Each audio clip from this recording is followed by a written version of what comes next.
So welcome everybody. I hope this finds everybody well and managing through this. It's great to have everybody online. We were just chatting quickly about kind of some Zoom etiquette and things to get comfortable with. And so we were encouraging video so we can get to know a few more familiar faces. If I'm new to anyone and I haven't met you yet, I'm Lisa Kaliza. I'm the educational lead developer with PG and the co-lead of CBME with Dr. Parveen Wassi. So today we thought we would do something new and get a large group, open it wide up to anybody and everybody working in CBME or about to transition to CBD and have questions. We have lots of updates. There is a lot of things going on behind the scenes, and you've received some recent emails, and of course there's current interest in updates around the launch to 2020. So Parveen will start us off with those updates. We'll talk a little bit more about the impact of COVID-19 and where things are at and how we can help. We have David Callan, Dr. David Callan on the phone, who is our chair of our Learner Development Committee. Dr. Rainey Basilius, who's our chair of faculty development, to provide an update. We have Chantel Campbell, who is our MedSIS technologist and analyst, and she is on the phone to talk about the recent MedSIS enhancements, upcoming training for those launching. And then we want to leave room for discussion. We were talking too about the best way to do that. I don't want to steal any more of our hour, but if there are questions that come up as the presenters are speaking, please use the chat function and upload those questions, and the speakers will try to work them in to their presentation. And then anything that's left, we can open up for discussion and questions and answers at the end. So with that, Parveen, if you want to take us on to update. Sure. Hi, everybody. Thanks for taking the time. Appreciate that. So we had basically, in terms of process, there was 13 programs slated to go forward July 1. We've spent, I think Chantel and Lisa have spent a lot of time with the program directors, getting them oriented in terms of MedSIS and the competence committee dashboard, et cetera. So what's happened is that the program directors of each of these disciplines across the country were surveyed as to their readiness. Lots of factors in terms of readiness, and really to anticipate what the changes have been due to COVID-19. So after that, all of the surveys were collated. The Royal College had extensive discussions with the specialty committee chairs, who had extensive discussion with specialty committee members about whether the program goes forward or not. So the three big areas that I think had challenges for transition to CBD were, number one, were FacDev. So majority of the programs, even the ones who were ready to move forward, did identify issues with faculty development. And I think it's probably related to the fact, because we're basically only 3 months, right? April, May, June, probably related to on the ground faculty development in terms of getting the faculty looking at the EPAs and thinking about where they're gonna implement the EPAs within clinical training. Because a lot of other stuff that is more generic, CBME, CBD training had happened. For many programs. So I think that was probably the rate limiting step for FacDev. Number two was faculty. Some faculty are more involved in the COVID response than others. So they really did, the faculty were very, very stressed, and this was yet another stress that would be added on. And then the third reason that programs identified for deferral was just the disruption in training. And this was really an effect for some of the surgical programs, but also some of the non-surgical programs as well, in terms of moving to virtual clinics and the ability to do EPAs in this current clinical environment. One could say, however, for the third category is that regardless of how one chooses to move forward, whether it's a CBD system or whether it's a time-based system, the disruptions of clinical training is going to be the same. I can't see how, it would change by not transforming. And one could also say, is that perhaps the CBD would have been useful in a transition, in a disrupted training environment, in terms of really knowing what residents were doing or not doing, rather than trying to tie it up all to time. You know, they can get this rotation, they can get that rotation. It might actually have been easier to transition into CBD in this environment. But anyway, regardless, 13 programs, 4 were deferred. Pediatric surgery, and these are all within our McMaster. So I'm just going to mention the McMaster. The only program that we didn't have out of those 13 was nuclear medicine. Pediatric surgery, respirology, adult cardio, and pediatric cardio is moving forward, but adult cardiology is not, and neonatal perinatal. The go-aheads are orthopedics, psychiatry, plastic surgery, PMR, and neurology. And then there's 3 that are pending decisions, and they're pending because they still have to go back and talk to their specialty committee members. And that's general surgery, clinical allergy, immunology, and vascular surgery. So we're hoping to hear about them in the next day or so, probably through email. The 2 things that the college has suggested is those programs that are deferred proceed with a soft launch. And many programs already did that prior to this, is to try and implement EPAs in a soft launch, and it's be easier because they're uploaded, and have programs continue to do the soft launch, do CBD as best as they can prior to being implemented in 2021. But any resident who enters in 2020 will still be credentialed according to our time-based system. So that program would still have to follow, that resident would still have to follow the specialty training requirements. But the hope is that both could occur with some CBD activity as well to prepare the programs for 2021. The other one that is new, soft launch was always possible, so that's not a new phenomenon, but permissive launch. So the permissive launch is really to recognize that everything is topsy-turvy right now, and that programs may not be able to do the same thing as they would maybe a year ago, or hopefully a year going forward. So permissive launch is stuff like, you know, your decreased numbers of observations per EPA. As well, there may be some changes in terms of the trend, in terms of the progression of the EPA. So some EPAs may be able to be done sooner, some EPAs will be able to be done later, and then really looking at the program individually to say, you know, I can do this now, but I'm going to have to defer this and change the training report, change the EPAs according to what you're able to deliver. The third thing was competence committees. You know, I'm not really sure about this third thing because competence committees are actually an accreditation standard. So I think majority of programs should actually have them if they're going to meet accreditation requirements, regardless of whether they transition to CBD or non-CBD.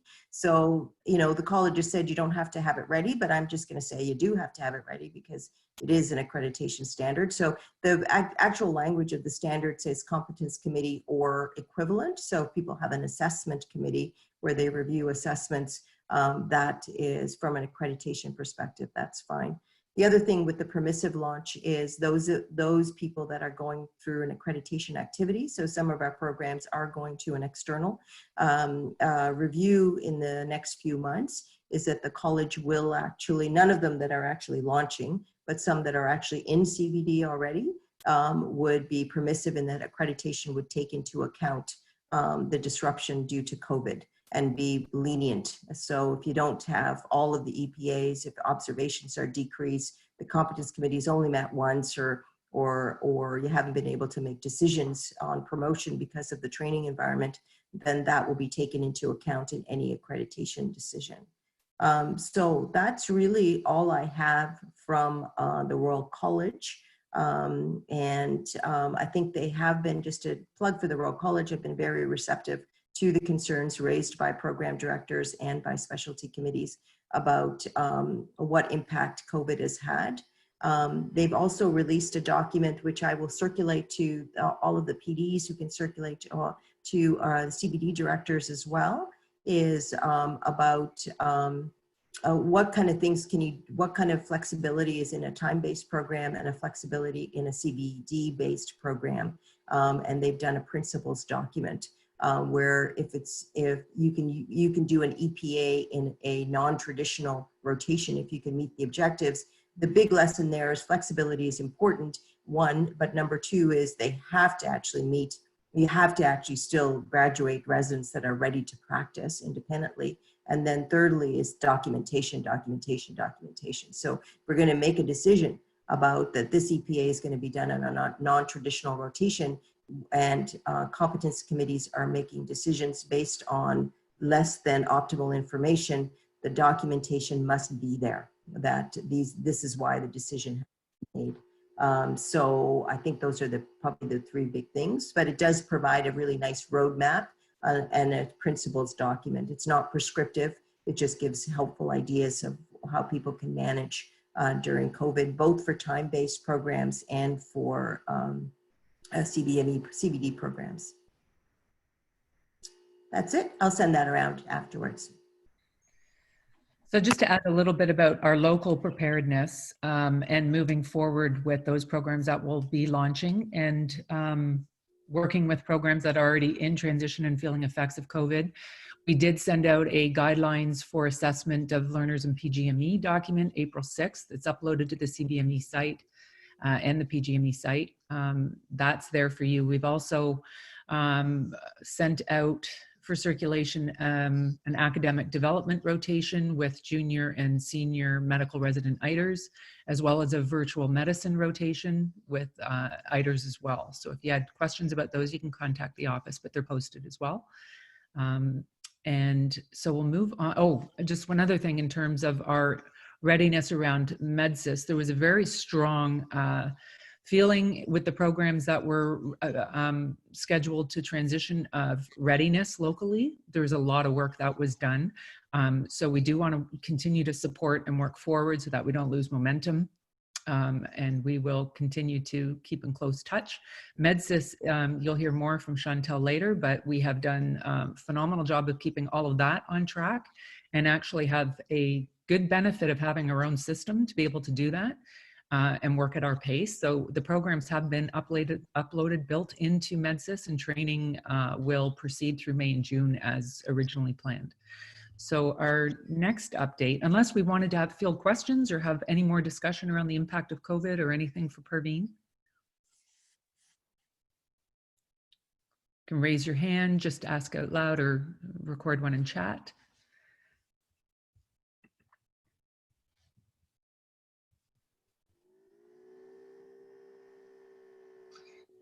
Okay, I just wanted to mention as well that we had a panel. We have Dr. Whitehead and Dr. Reed, who were both PDs in CBD programs, so they're able to field questions too if you have any, and we thank them for joining us. So let's move on then. If we don't have questions about the impact of COVID and people feel okay, let's move on to our updates on faculty development. We have things happening there too. Yeah. Thanks, Lisa. It's Irini. So in terms of an update on what's happening with faculty development around CBME, we're definitely moving ahead. We did have a workshop or a full day retreat that was canceled. It was in April, and now we've moved it to the fall, likely as a virtual platform and potentially into distinct sessions. The one that's coming up close to now is the Academic Coach Workshop, and that's on May the 27th. It is on Zoom as a platform for a half day from 9 a.m. until 12. We've had a lot of success in terms of about 60 people have signed up till now, and a good mix of academic coaches and program directors. That remains open for anybody who's interested in registering or encouraging their faculty to register as well. The things that we're working towards is really taking a look and realigning our strategic plan and our curriculum mapping, as one could say, for faculty development in light of the recent occurrences and changes with COVID-19. We're looking at changing platforms, at making things obviously virtually as much as possible with retaining engagement in participants. We're also looking at mapping out essentially a timeline of readiness to launch into CBD potentially a year out from CBD to 6 months out from CBD to 3 months right before launch, and then right after launch in a bit of a timeline or a map, and having all the resources that a program director or CBD lead in the program would need in order to develop their faculty on the ground. Those material we're hoping that will be available quite shortly in terms of being able to direct people to already existing material by the CBME office, by postgrad, by the Royal College or other universities and collaborators, as well as being able to provide material that each program can modify and make their own in their local context. So those are the things that we're working on from the faculty development perspective for CBME. And later on in the agenda, Lisa's going to be eliciting some feedback on what other needs on the ground the faculty feel they need our support from as we move forward in planning the offerings of the program.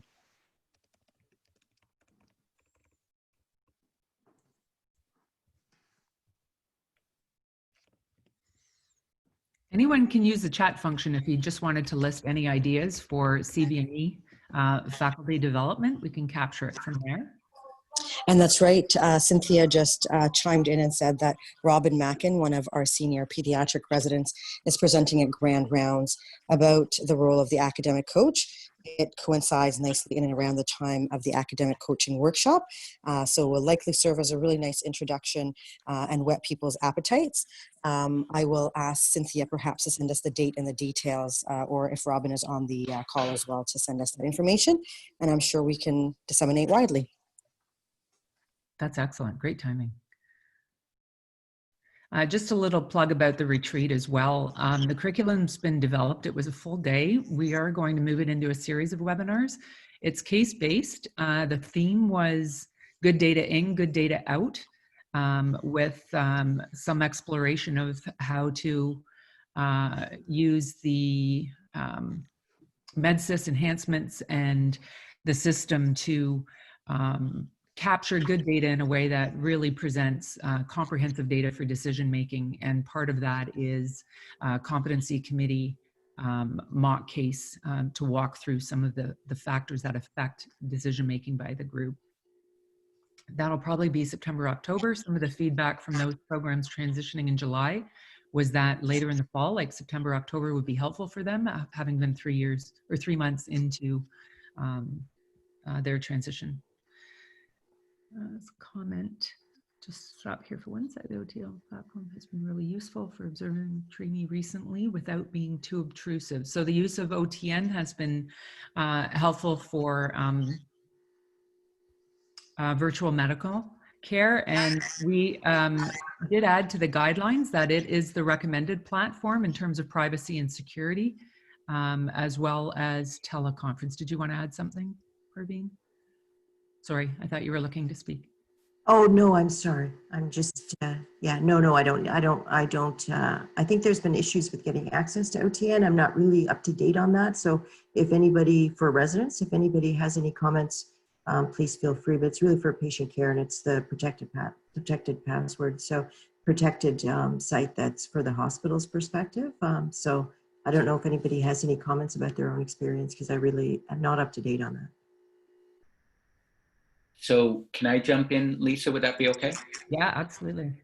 So I just want to reiterate what Ray had said, and it seems like there's a number of comments about it. Whatever platform you're using for virtual patient care, there certainly is an opportunity to allow for observation of history taking and potentially counseling during those assessments. Most of the tools have the capacity for the supervisor to mute and have video privacy while the resident is taking the history. So I think that in this virtual world right now, it actually is a very good tool that can be used to encourage observed assessment. And with regards to what Parveen was saying about the challenges or the issues that came up initially about residents and medical students getting access to OTN numbers for themselves. My understanding is that the OTN has now opened that up and allowed them to do that. I think it's less of an issue in that I think that most of the programs are actually setting up the appointments with the supervisor and then sending guest links out to the residents so that they can participate, and you don't need to have a membership or any sort of log on to get to those. It would only really be if you're running things in parallel where you need two separate pathways to have a learner doing something on their own under their own password and login, and then the faculty doing it in parallel. That's my understanding. Just to add in, there were previously some concerns about residents and fellows not being able to get access to OTN and having to use zeros instead of billing numbers that they don't have. That has been sorted out from the OTN's perspective, and now residents for sure, and even medical students, can be granted easy access into OTN, and there's no billing implications, because that was another question that was brought up by different departments and divisions. The resident would essentially under supervision of the staff physician, and the staff physician would bill appropriately, like for a regular non-virtual visit. Hi, it's Joanne. I had actually written to OTN to see if medical students could get an OTN access, hoping that maybe, because I know it can take a number of weeks to get our incoming residents set up before they arrive. So you're saying that medical students can also get access the same way a resident can for OTN?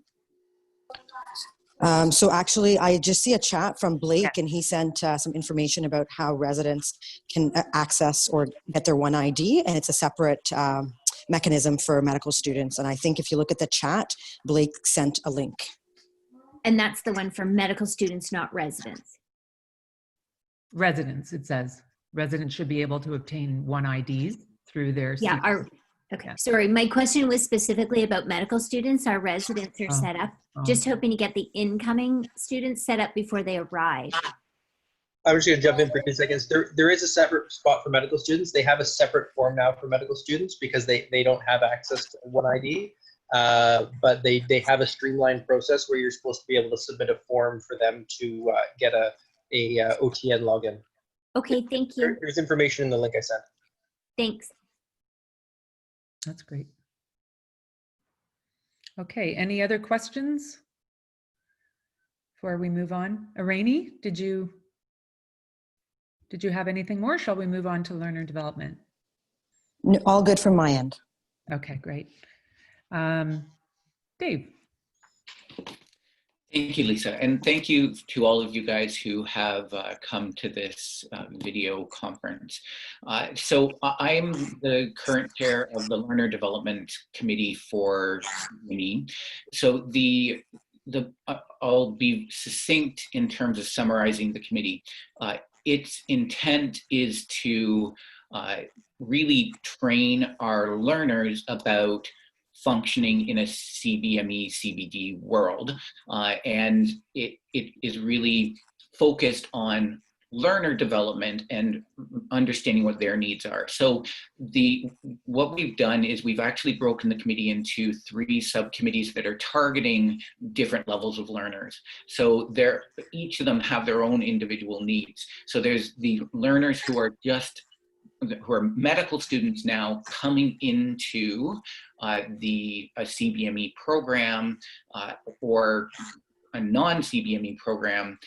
We're really targeting the ones that are coming into the CBME programs and teaching them about what are all these terms and how can I thrive in this environment, and how can I take feedback effectively.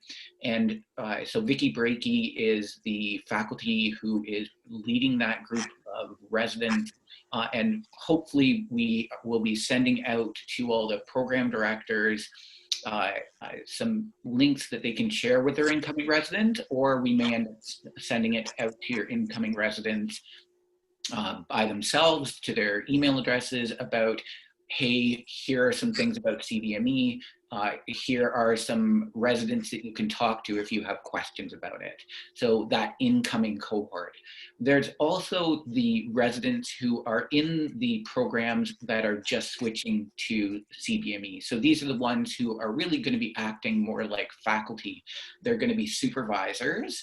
And so they need to know about the supervisor role. How do I give feedback in a meaningful way? How do I use these tools?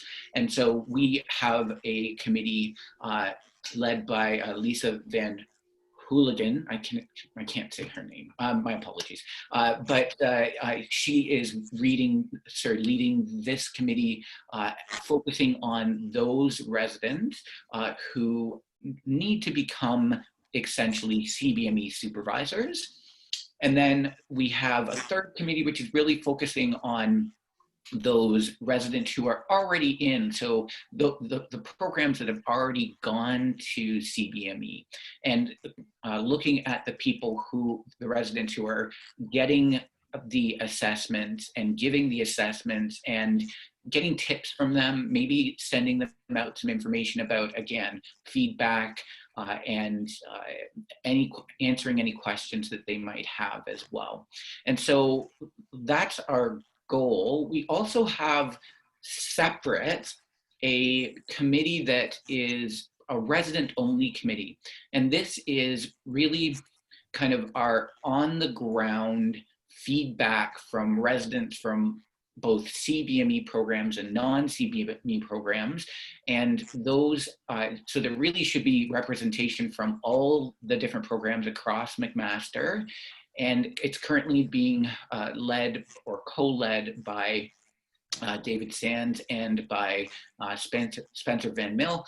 And they're going to be meeting regularly and feeding back information to the various CBME committees, both the learner committee as well as the faculty development committee. So that's all I have to say. I'm happy to answer any questions. Fantastic. Thanks, Dave. You've done a tremendous amount of work there. And it's really helping us address our goal of increasing resident participation and presence. And that's possible now through this organization plus a resident lead group. So we're looking to have 3 to 4 residents attached to each of the CBME committees. And we've been busy with reviewing the terms of reference and membership of each of those committees to broaden it for representation for programs that are already launched, just about to launch, and a little further out. And we've been doing a lot of work with the PA committee, acknowledging their significant role in all of that. So we've really been looking at increasing synergies and cross-representation across the committee so that we can really build the network and move things forward. Any questions before we move on to MedSIS?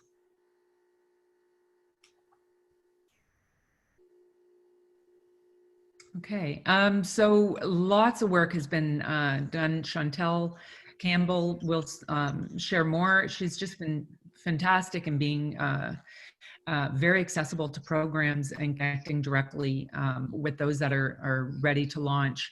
I just wanted to make one comment about the 2021 cohort. Now that we're starting to hear about things shifting forward, there are activities that typically happen through the CBME office and readying those programs, and some of those things will maintain on fall, even though we move it to a web delivery system. It will be around your curriculum mapping and the CBD model and where we're at, and we'll use some tools that we've developed like the transition plan to help make sure your preparation goes and flows as it should.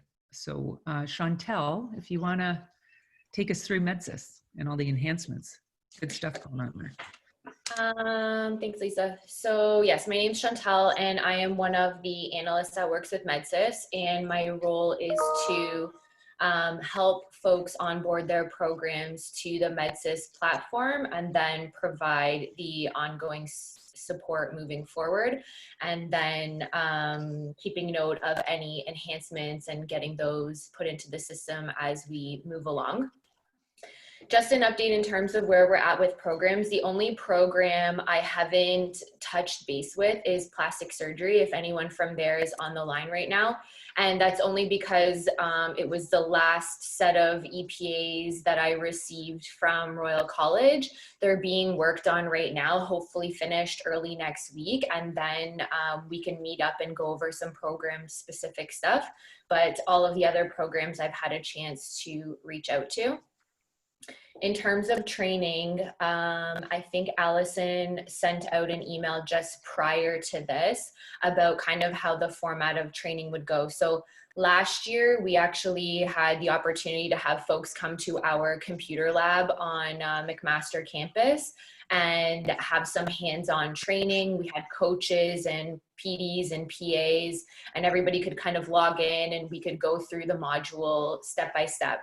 We don't have that available to us now just because of everything going on with COVID. So our game plan is to have a video that I will record of the dashboard, just going through the module and various components of it, how to look at a learner summary report, that sort of thing. And we'll get that out as soon as we can. It will be out in this month, and we'll forward the link to that video. And then the idea is that folks will, folks that are starting to trigger in trial forms and that sort of thing will have an opportunity to view the dashboard, go in and look around a little bit and do a little bit of on your own time learning. And then we'll hold an open Zoom session in June. And I think 2 dates went out for that. And so, you know, we can do a high level review, but I really wanted to give folks the opportunity to bring any questions that they have that might be specific, you know, about their program or their role or things that they're trying to look at. And then we can have some open discussion about that. Since everything is so staggered, some programs might start trialing and getting forms completed sooner than others. I think we'll likely probably have to have another open Zoom session or something similar later on in the year, potentially in like September, to ensure that everybody's actually had a chance to go in and look at data and get their wheels turning and have questions and things like that. I don't have my chat open, but just in case, I will take a look in case anything comes up. Okay, in terms of enhancements, I'm going to share my screen, and I think that this was sent out by PGME office by Allison. This is our plan for the next wave of CBME specific developments. And so basically of all of the enhancements that we receive, so anytime I meet with a program or Lisa meets with the program or folks email us and they have suggestions about potential enhancements or things that would be useful in the system, we always make note of those things. And at our bi-weekly meetings and CBME implementation meeting, we try and prioritize these items based on, you know, the impact, the number of people it's impacting, you know, if it's impacting getting in good data, those types of things. And we go through and we come up with a bulk list of items that we hope to have developed within the next 3 to 4 months. So this is our next list that we would like to be developed. The idea is that everything on here will be in MedSIS by August. And some of these things have a date that is earlier than that. I won't go over everything in detail, but just to kind of explain what a few of them are. The first one is a new information button, and anybody who's been triggering forms using the CBME mobile, MedSIS mobile will might know what I'm referring to. But right now, when you go to trigger an EPA, it's a very short name title of the EPA. Because a lot of EPAs have very long titles and they have key features attached to them, but what actually shows up on the mobile is a very short title. We want to implement a little hover or an info button or something that you can click on that's going to bring up more details about the EPA, so you have a better sense of what the EPA is about prior to triggering the form. And so this is for a little bit of convenience to kind of help the resident when they're triggering the form, and when faculty get the form, that they really know what they're completing the form on and what the EPA is really about when they're filling out the form. Multi-source feedback. So for folks that are using the platform already, there's a multi-source feedback form in MedSIS, and it's linked to your EPAs, and the forms can be triggered and they can be collected, but they are not anonymous and they're not collated in any way, and there's no functionality behind it to kind of bring things together. And so we'll be working on coming up with a way that, if an EPA says it has to have 3 different observations, that 3 folks can fill those out. It will collate these things, anonymize things, and be able to kind of spit out some type of report to the resident and to the program about their multi-source feedback. But we still have to do some information gathering and development on how that's going to function.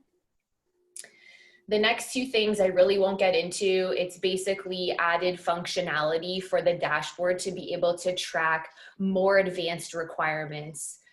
So some of the EPAs have very basic requirements: collect 3 observations of achievement, 3 have to be in an outpatient setting. But then there are some requirements that are quite complex, like it's an elderly patient in an outpatient setting for this particular procedure, and the system right now has more basic functionality that doesn't allow us to track those things, and they're currently manually being tracked by the program. So once we implement this, I will go in, update all of these kind of complex requirements so that they're no longer manual, and the system will do the legwork to calculate when the resident has met that requirement.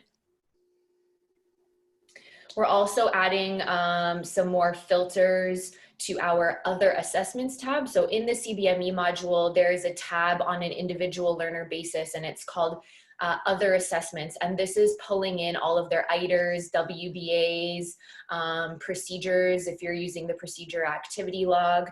And we want to add a little bit of functionality that allows you to filter that data. So one of them is that folks are looking to say, just show me all of the non-CBME forms that have been completed in the last 3 months, because right now it's just like a cumulative kind of data dump of all the forms, and you got to look at what rotations and when they were completed and open them up that way. And so we just wanted to simplify it for folks that are viewing this data to be able to move the data around and view what they want to view. The other component of that is that we recently implemented expired forms. And so folks that are already CBD have said, well, if I look at my learner's dashboard and I can see that they're lacking in some areas, I need to know if that is because the resident is not triggering those forms and not trying to get that stuff completed. Or is it that the resident really is trying and they're triggering those forms, but they're having a tough time getting faculty completing them and they're expiring, and therefore the resident's not getting those assessments completed. So we want to pull in the status of all of the forms so you can see when something is pending, it's completed, it's been expired. So you'll get a good sense of all the forms that have been triggered for that resident, kind of where the onus lies. The resident is really trying, but they're having a tough time because folks aren't completing the forms, or we need to follow up with this resident and let them know they really need to put a little more effort into getting these assessments completed.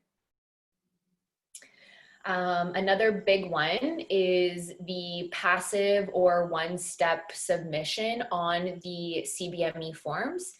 And so anybody currently using the MedSIS mobile will know that when a resident triggers a form to a supervisor, the form opens up and the resident can kind of fill out some of those contextual variable or encounter details.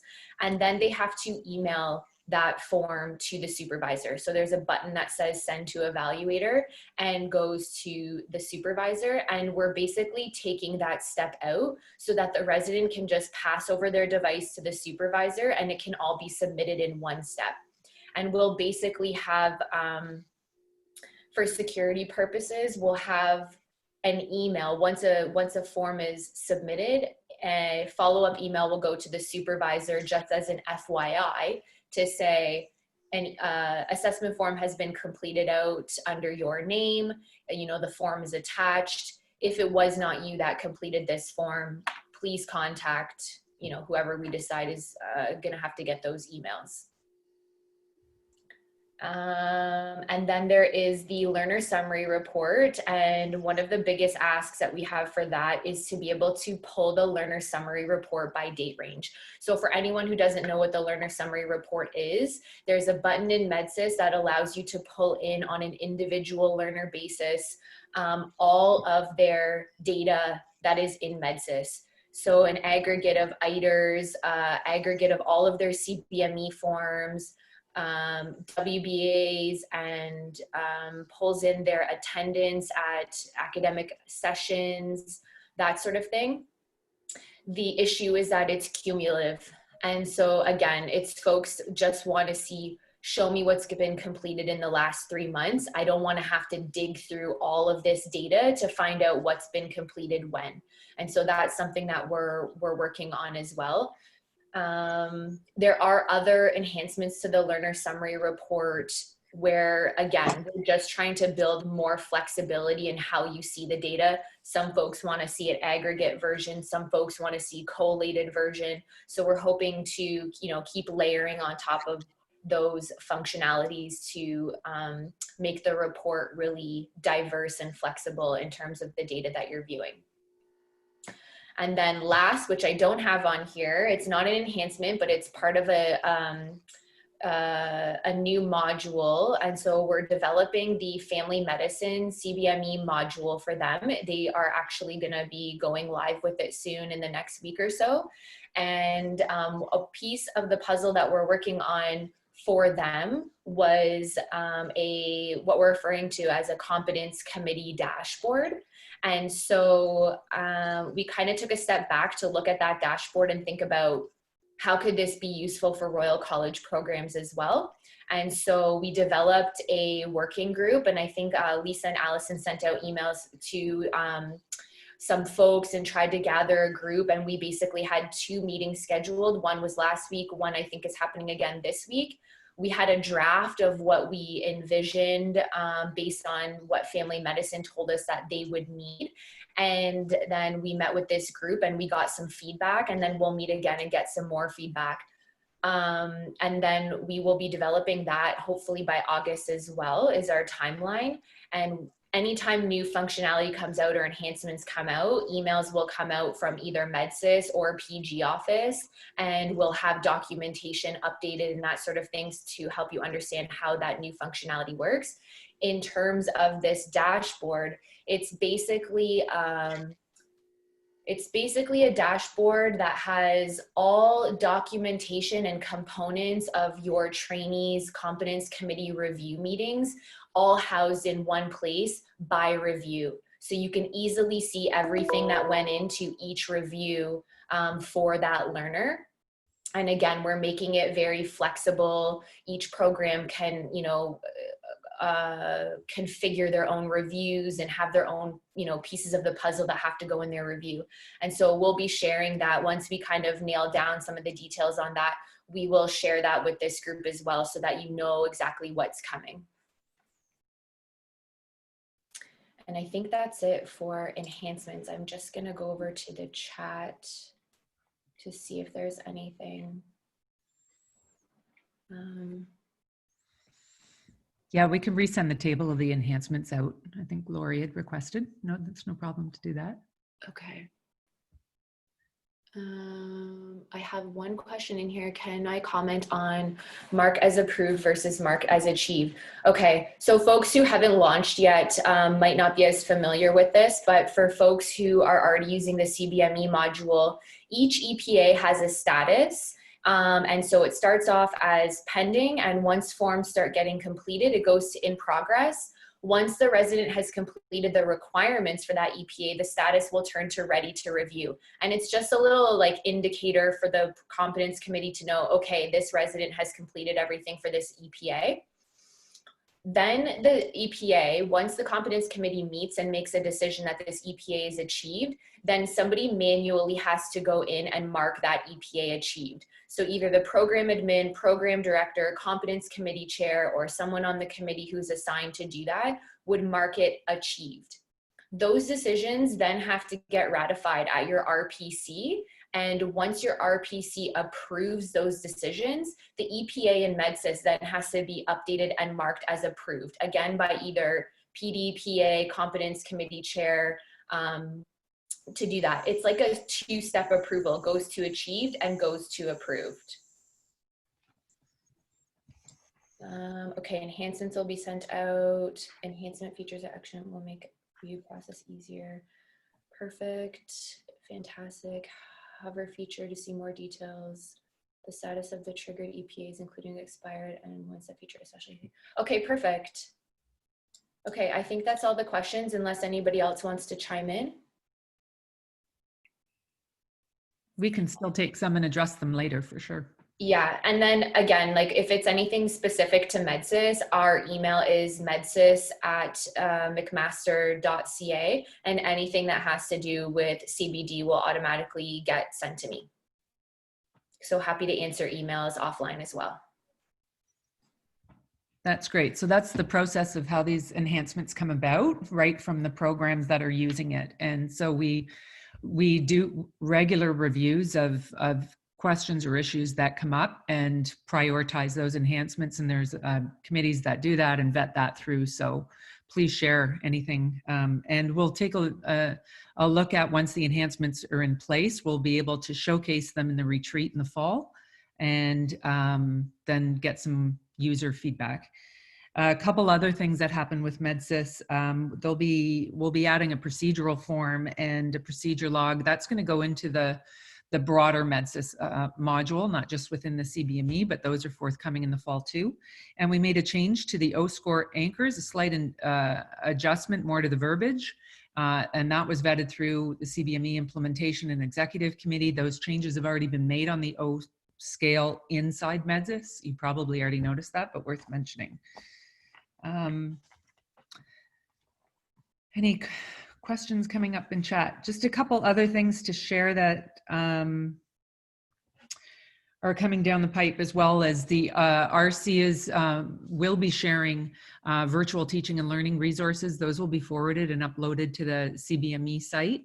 And the PGME site, if more broad, which I think they would be, we're going to be actually revamping the CBME site and porting the content into a slightly different format to aid in user experience and wayfinding, getting you right to what you're looking for by group and your role. So that's going to be happening over the next couple months. And we're going to be linking where we can to some of the resources through the Faculty of Health Sciences group on virtual teaching that they have, so we can optimize what we already have at our disposal. And some mention of the technical guides. They went out in the CBME newsletter and went out in draft to some for review. Thank you for looking at them. So the first 4 of 8 have been reviewed and are about to be launched. So they're 2-page guidelines that are coming from the Royal College. They're detailed, they're quite helpful, and I think it'll be useful to everybody, especially those that are approaching launch. And that, I think, is where we can pause. If there's questions or anything that anybody wants to discuss, please chime in.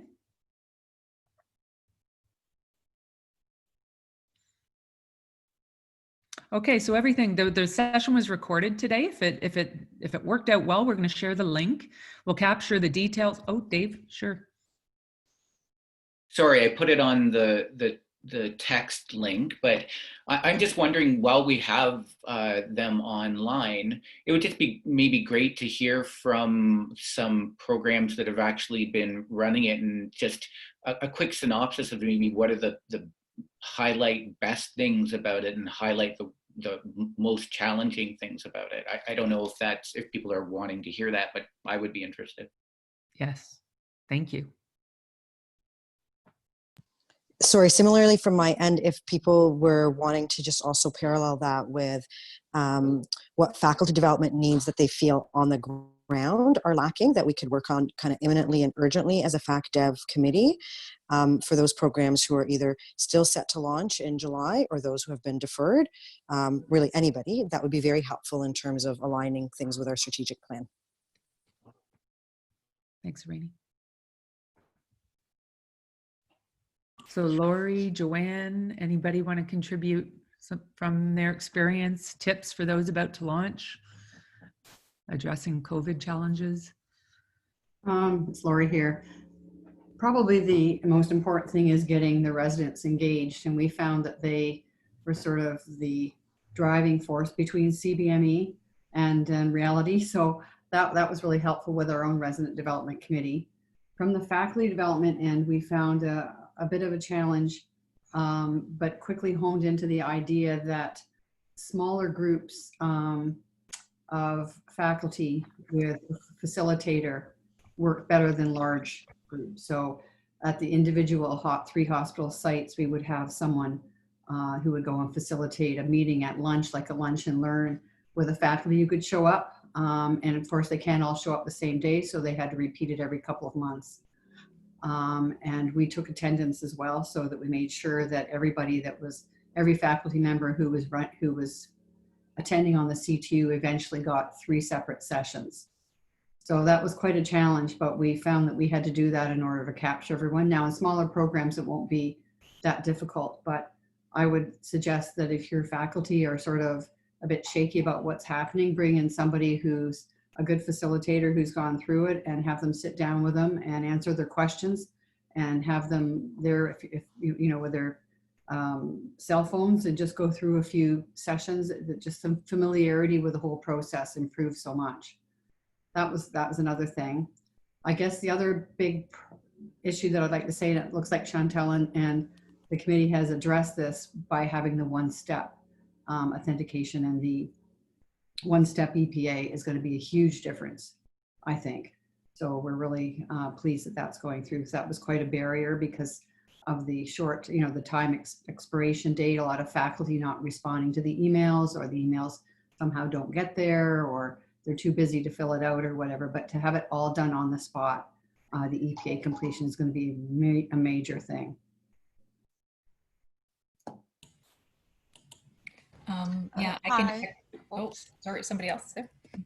I was going to say I can echo Lori's comments about that hover tool, and the one step will make a huge difference for the same reason. We've also had problems with learner engagement. And we are a very small program, so everyone is kind of constantly encouraging, and it is improving. But I have kind of created these lists and QR codes all over the clinic areas, around the ward areas, so that people can just flash their phone and go right into an EPA, both the residents and the staff, to trigger them. So that's helped somewhat as well. The other thing that we were finding and discussed at our last competency committee meeting is that there's a lot of, it feels like there's in a small program, a lot of redundancy between the academic coach role and the program director role. And we are just all changing hats and coaching and being program director and ratifying, and we're basically, there's a lot of repetition there. So we were going to have some discussions about how better to clarify the roles of the coach and distinguish them from the roles of the program director, so that there isn't that much redundancy, particularly in small programs.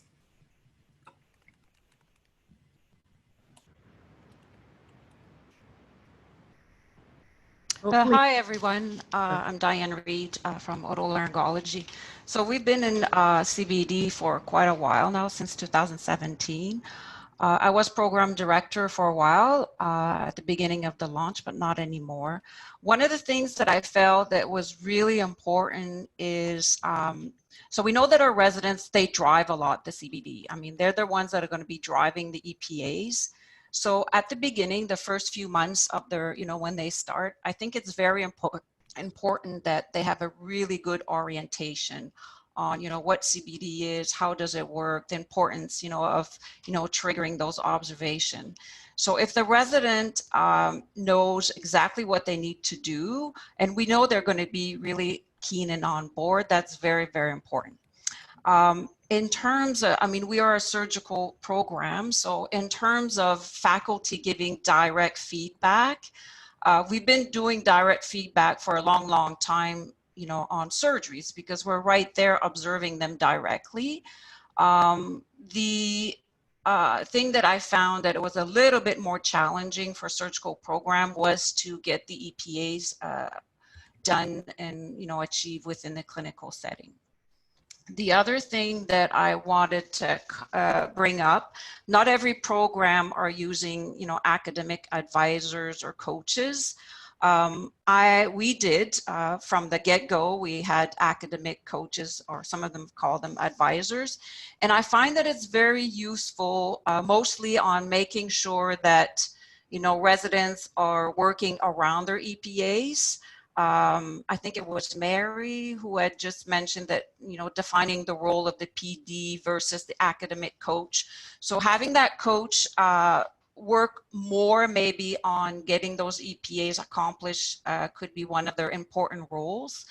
And the other thing that I find that was very helpful having a coach is if you have a resident that's actually struggling, or a resident who's in either an enhanced education plan or remediation, that coach can be, right there, almost checking on a weekly basis how that resident is doing, which, is very helpful on reducing the role of the program director having to do that.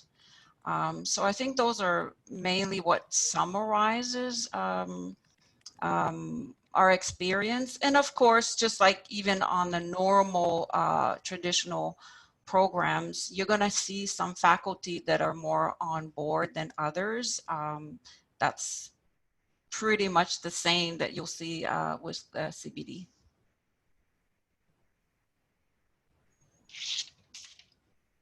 Terrific. Thanks, Diane.